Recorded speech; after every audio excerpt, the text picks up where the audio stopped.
warahmatullahi wabarakatuh. Bismillah. Alhamdulillah. Wassalatu wassalamu ala sayyidina wa maulana Muhammad Rasulillah wa ala alihi wa sahbihi wa man tabi'a sunnatahu wa jama'atah min yaumina hadha ila yaumil ba'thi wan nahdah. Hadratil muhtaramin, sadatul ulama wal masyayikh wal asatidh, ashabal ma'ahid, ashabatul qisufiyah, wabil khusus al-usratil ariqah, usratil marhum al-maghfurlah bahwa hasbullah, wa ala muqaddimatihim Ibu Hajjah Nyai Mahfudzah, Ibunya Hajjah Mahfudzah, Ibunya Hajjah Munjidah yang kebetulan jadi Bupati Jombang, Yai Haji Dr. Hasib Wahab, salah satu ketua PBNU, Ibunya Hajjah Hizbiyah. Saya kira masih ada satu lagi ya, Ibunya Mu'tamaroh kalau nggak salah. Dan seluruh masyayikh Tambak Beras, a'azzahumullah bi'izzih akram bikaramih. Yang terhormat Bapak Presiden Republik Indonesia, Bapak Insinyur Haji Joko Widodo, a'azzahullah, Ibu Gubernur Jawa Timur, Ibunya Hajjah Khafifah Indar Parawangsa, calon presiden tahun 2024, insyaallah Allah sahil wayakti hajatih. Yang saya hormati juga kiai-kiai yang hadir dari Tambak Beras, Denanyar, Rejoso, dan Wabakil Ma'ahid di Jombang, ya Abdul Hakim, dan lain-lain. Adik saya Yai Haji Mustafa Akil Siraj, Rais Syuriah PBNU, Gus Miftah, mubalik terkenal, kondang, masyhur fil ard, insyaallah masyhur fis sama, Ketua PBNU Jawa Timur yang sangat energik, alim dan energik, Yai Haji Marzuki Mustamar. Sadati wa sayyidati, ashabi wa zumalai, abna'i wa banati. Oh, maaf, para pejabat pemerintah yang hadir, baik dari Kabupaten Jombang, Provinsi, rombongan Ibu Gubernur, dari TNI Polri yang berbahagia. Bapak sekalian, hadirin hadirat yang saya hormati. Bimunasabati dzikra dzahabiyah li wafatil marhum wal maghfurlah Mbah Abdul Hasbullah, azzahullah wa hafidhahu wa aq'adahu fi maq'adi sidqin 'inda malikin muqtadir. Maka kita bersyukur kita masih bisa berkumpul walaupun ada sebagian hanya melalui daring atau virtual seperti saya ini, dan saya sangat bangga ketika mendengar bahwa virtual ini atau acara ini diikuti oleh sekian juta para pemirsa, yang merupakan kebanggaan sendiri, merupakan kehormatan sendiri bagi Mbah Wahab. Mengapa Mbah Wahab, Mbah Hashim, Mbah Wahab, dan kiai yang lain ketika hidup dihormati, sudah wafat pun masih dihormati? Kenapa itu? Ketika hidup dihormati orang, sudah wafat pun masih dihormati orang. Karena Mbah Wahab khususnya ini, karena Mbah Wahab sadar bahwa hidup ini membawa amanat, dan amanat itu diimplementasikan, dijalankan dengan sebaik-baiknya. Maka lahirlah bagi Mbah Wahab sebuah visi misi yang diembannya, yang dipikulnya, sehingga semua gerakannya, perilakunya, sikapnya, semua demi kepentingan keberhasilan visi misi yang ideal, yaitu Islam Jamaah Nahdlatul Ulama. Di samping visi misi pesantren dan seterusnya. Di samping visi misi kebangsaan. Itulah yang bisa menjadikan orang itu berharga. Sadar bahwa hidup ini amanah. Kemudian menjalankan amanah tersebut. Itu berharga itu. Bagi orang yang tidak sadar bahwa hidup ini amanah, maka hidupnya abad. Hidupnya sia-sia. Afahasibtum annama khalaqnakum abatha wa annakum ilaina la turja'un. Apakah kamu mengira saya menciptakan kamu itu main-main? Tidak ada visi misi, tidak ada amanah, cuma main-main saja. Daripada sepi gitu kira-kira, hanya makan, minum, tidur, pelon lah. Bersuka cita, tidak ada sedikit pun ada rasa amanah. Apakah kamu mengira bahwa kamu sekarang tidak akan dikembalikan atau tidak akan kembali kepadaku? Kamu saya ciptakan membawa amanah. Dan kamu akan kembali kepadaku, kata Allah. Kamu saya ciptakan tidak sia-sia. Tapi ada tujuan, ada ghoyah, al-quswa, amanah yang sangat mulia, yang nanti kamu akan saya minta pertanggungjawab ketika kamu sudah kembali di hadapanku. Amanah apakah itu? Allah berfirman dalam Al-Quran, Inna aradna al-amanata ala samawati wal ardi Inna aradna al-amanata 'ala as-samawati wal ardi wal jibal fa bayna ay yahmilnaha washfaqna minha wa hamalaha al-insan innahu kana zaluman jahula. Saya tawarkan amanat kepada langit, bumi dan gunung. Saya tawarkan. Semuanya menolak karena ngeri, worry, takut kalau tidak bisa menjalankan amanah tersebut dengan baik. Manusia menerima, kita menerima amanat yang ditolak oleh langit, ditolak oleh bumi, ditolak oleh gunung karena ngeri, karena khawatir, karena takut, tidak mampu menjalankannya. Kita menerima. Padahal manusia itu potensial, zaluman jahula. Bukan hanya zalim jahil, tapi zalum, sangat zalim, sangat kurang ajar, berpotensi sangat zalim, wajahul, dan berpotensi sangat bodoh, sangat tolol manusia itu. Bukan hanya zalim dan jahil, tapi lil mubalaghah, zaluman jahula.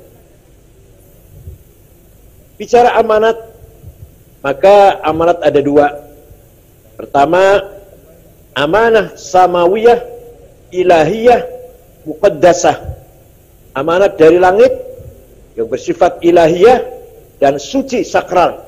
Apa itu? Agama.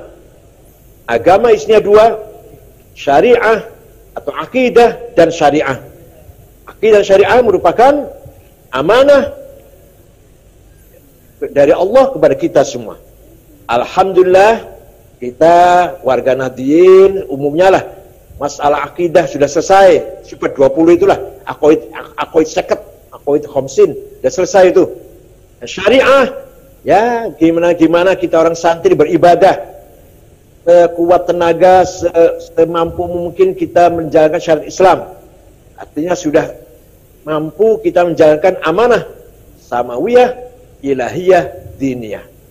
Ya selesai. Saya nggak akan bicara ini nanti panjang lebar. Biar Kiai Marzuki aja yang membahas ini di lain kesempatan. Nah yang kedua, amanah insaniyah, waqi'iyah, ardiyah, ijtihadiyah. Yang kedua, amanah yang bersifat manusiawi, tidak sakral, profan, dan bersifat realistis di dunia ini, dan bersifat ijtihadiyah, menuntut agar kita cerdas, menuntut kreativitas kita semua. Itu amanat yang kedua. Jadi kita ini diperintah oleh Allah agar menjadi manusia yang cerdas, manusia yang tanggap, manusia yang siap untuk menghadapi apapun. Itu amanat dari Allah itu. Nah, ada dua amanah insaniyah ini.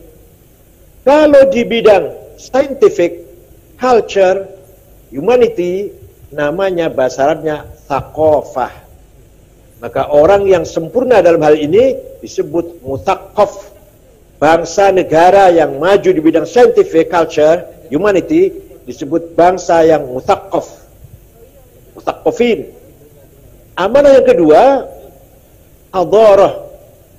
Ini yang mencakup welfare, ekonomi.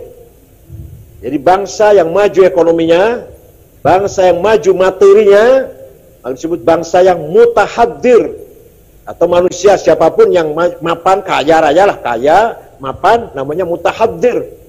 Kalau berilmu namanya mutsaqqaf. Nah, ini dua-duanya merupakan amanah dari Allah untuk kita semua. Maka dalam kesempatan ini saya nggak akan panjang lebar. Saya mengingatkan kita semua bahwa kita memasuki era 5.0. Bukan lagi 4.0. Sudah lewat itu 4.0. Kalau sudah 5.0. Peradaban digital menjadi keniscayaan. Gaya hidup berubah dan ketergantungan terhadap teknologi memaksa kita harus bebenah diri, harus istihad, harus kreatif, harus cerdas, harus tanggap dengan segala perubahan. Mutsaqqaf, mari kita kejar. Kita masih ketinggalan jauh dalam hal ini. Alhamdulillah tadi saya saksikan peluncuran apa tadi? IC. Mudah-mudahan ini merupakan bukti buat Tambak Beras mengejar ketinggalan atau tidak mau ketinggalan, walaupun masih jauh dari yang kita harapkan kalau dibanding dengan kemajuan yang ada di luar negeri. Yang kedua yang kita prihatinkan adalah bagaimana karakter, kepribadian, jati diri dan kedaulatan bangsa menghadapi ancaman tantangan baru.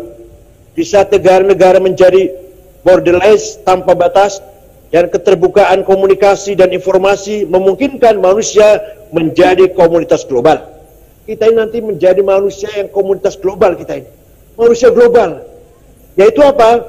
Sehingga narasi radikalisme dan liberalisme mampu masuk secara intensif ke dalam setiap pribadi melalui berbagai platform.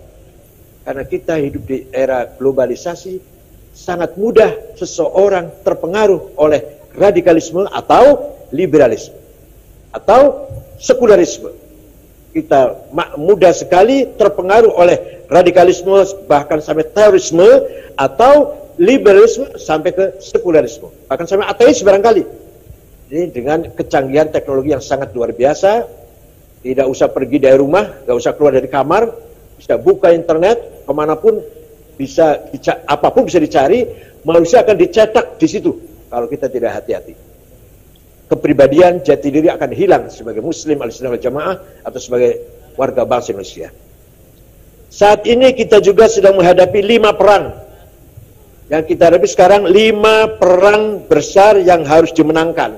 Kita harus menang ini. Bukan perang fisik, tapi perang ini dapat merebut, menguasai, merubah cara berpikir masyarakat, sehingga pada akhirnya suatu bangsa akan tunduk dan tergantung pada bangsa lain. Bukan perang fisik, tapi perang pengaruh. Ini namanya perang peradaban yang dicetuskan oleh Samuel Huntington tahun 80-an, tahun 87 persisnya. Bahwa nanti perang yang akan datang adalah perang peradaban, perang hadharah, class civilization. Itu lebih bahaya daripada perang fisik. Dan ini sudah terbukti di Timur Tengah. Sudah terjadi di Timur Tengah. Negara yang tercabik-cabik, masyarakat yang rusak, hancur, eksistensial kepribadiannya karena tidak mampu menghadapi perang peradaban, perang budaya. Sehingga faktor suku dan faktor agama itu menjadi faktor sebabnya perang saudara. Sudah 40 tahun di Timur Tengah perang saudara. Sudah 40 tahun sesama Islam, sesama Arab. Coba. Alhamdulillah Indonesia tidak seperti itu. Nah, perang tersebut adalah yang 5 tadi. 1, perang kebudayaan pop. Bangun tidur sampai tidur, orang dijejeli konten film, musik, game, animasi dan lain-lain. Coba. Ya kalau kita orang tua barangkali sudah nggak kober lah ya, seperti saya sudah nggak bisa itu, nggak kober lah. Tapi yang muda-muda ini cucu kita seperti apa nanti? Dari pagi sampai pagi lagi, dari bangun tidur sampai tidur lagi. Yang dilihat adalah film, musik, game. Dari cucu saya yang kecil sudah itu pegangannya. Dilarang sudah nggak bisa lagi. Sulit untuk dilarang. Paling-paling diarahkan sedikit bisa. Yang kedua, perang digital. Semua negara memproduksi platform digital untuk menciptakan ketergantungan dan memotret perilaku dan algoritma bangsa lain agar selalu dalam kendali. Jadi negara besar ini bagaimana mengupayakan bisa menguasai segalanya, menguasai negara kecil, negara berkembang, segalanya, termasuk database. Jangan dikira ini masalah kecil. Ini data kita yang 270 juta sudah bocor, sudah dikuasai oleh luar negeri.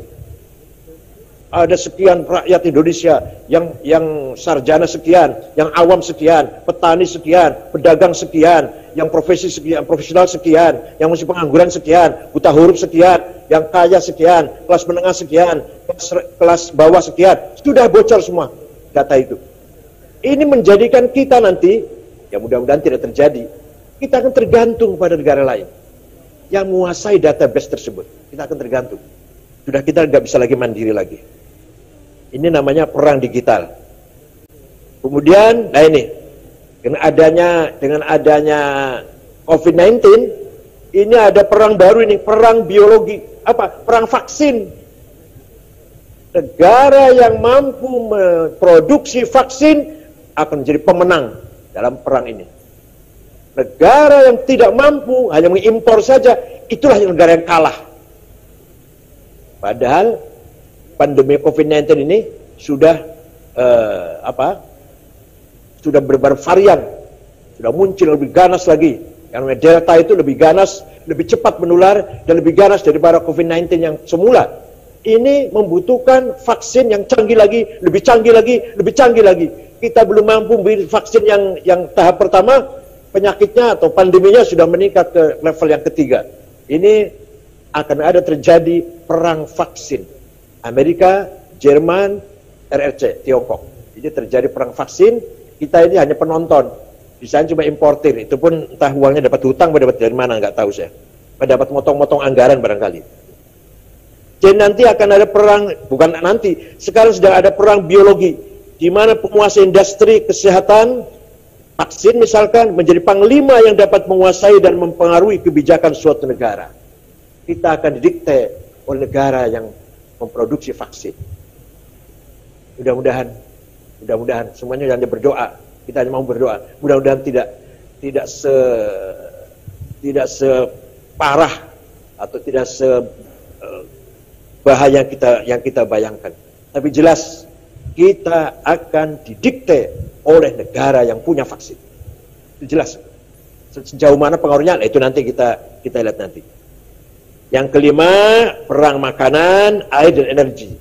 Siapa yang memiliki sumber-sumber makanan, air dan energi, maka akan mampu menjadi penguasa global. Itulah gambaran era globalisasi memasuki 5.0, bukan lagi 4.0. Nah ini bagaimana caranya kita tidak ketinggalan dalam hal ini.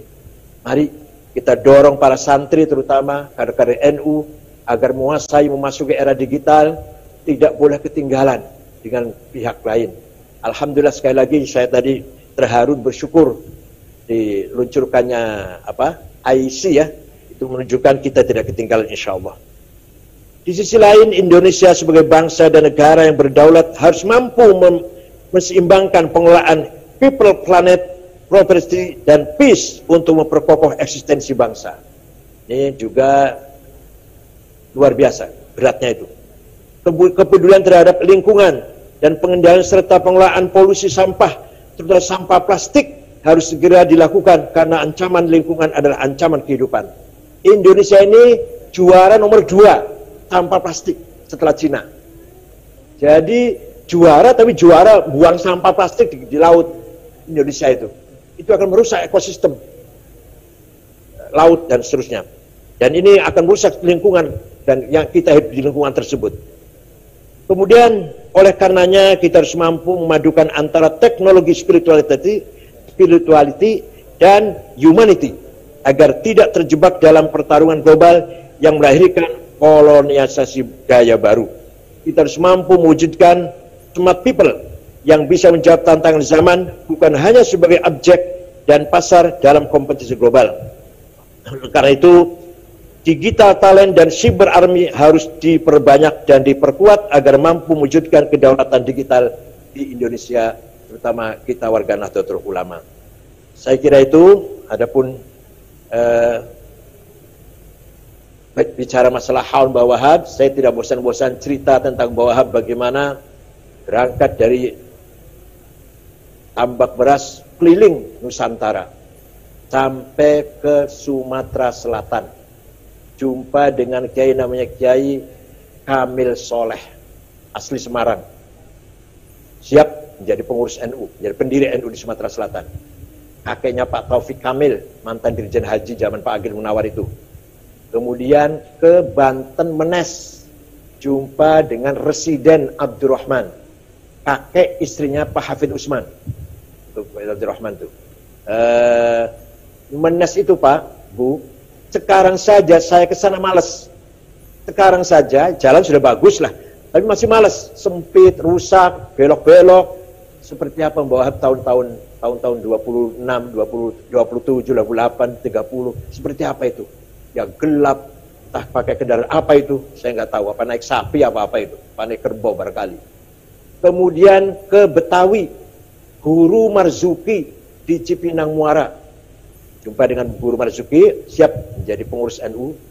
Kemudian di Bogor, Pagentongan, ya Abdul Hamid atau Ajengan Falak, ahli ilmu falak, Pagentongan. Sayang pesantrennya sekarang kecil sekali atau hampir bubar lah.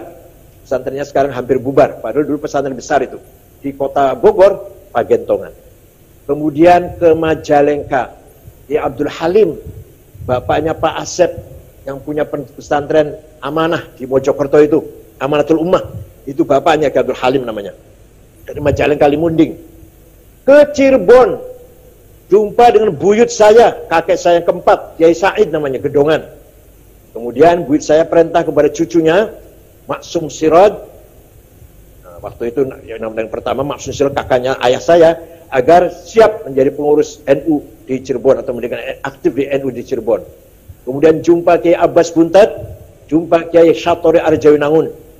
Kemudian ke Semarang Kiai Ridwan, Kudus Raden Asnawi Kudus, kemudian Lasem Mbah Maksum, teman beliau juga, dan Cepu Kiai Ihsan.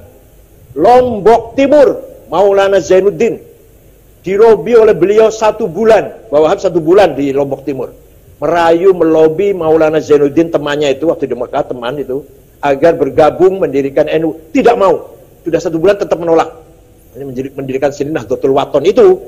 Nah, Mbah Wahab mendapatkan kader NU di Lombok Tengah, namanya Tuan Guru Faisal dan Guru Hasun. Itulah sekelumit cerita tentang bagaimana Mbah Wahab memperjuangkan Nahdlatul Ulama. Dan tadi sudah disinggung oleh Kiai Hasib, semua itu adalah uang sendiri, ongkos sendiri, biaya sendiri, tanpa proposal. Waktu itu belum ada proposal ya, belum ada tradisi proposal. Ya Allah, Mbah Wahab, Masya Allah, seperti apa itu? Saya bayangkan, saya saja sekarang muter-muter itu, naik pesawat, naik mobil, capeknya luar biasa kalau nggak istirahat. Itu sekarang pandemi lagi istirahat banyak ini. Kemarin sebelum ada pandemi COVID-19, acara padat tiap hari, undangan, capeknya luar biasa. Masih naik pesawat itu, naik mobil itu. Mbah Wahab, kita bayangkan naik apa ya kira-kira waktu itu. Dan seperti apa transportasi, seperti apa jalan yang ada ketika itu, tahun 28, tahun 30. Itulah Mbah Kiai Rasulullah. Dan wajar kalau NU sekarang berkah, insya Allah qaimah wa daimah ila yaumil qiyamah insyaallah. Bi barakati Mbah Hasbullah, Mbah Hasyim Asy'ari, Mbah Samsuri, Bisi Samsuri dan kiai-kiai yang lain. Karena memang diperjuangkan dengan tulus ikhlas tanpa ada pamrih kecuali li'ilai kalimatillah allati hiyal ulya. Selamat memperingati haul Mbah Wahab az-zikrul az-zahabiyah al-khamsina sanah wafati. Insyaallah beliau sekarang berada di fi maq'adi sidqin 'inda malikin muqtadir, di sisi Allah, di tempat duduk yang namanya as-sidq. Memang beliau minas shadiqin. Syukran, mohon maaf kalau ada perkataan yang tidak berkenan. wa dumtum fil khairi wal barakati wan najah wallahu a'lam. Wassalamualaikum warahmatullahi wabarakatuh.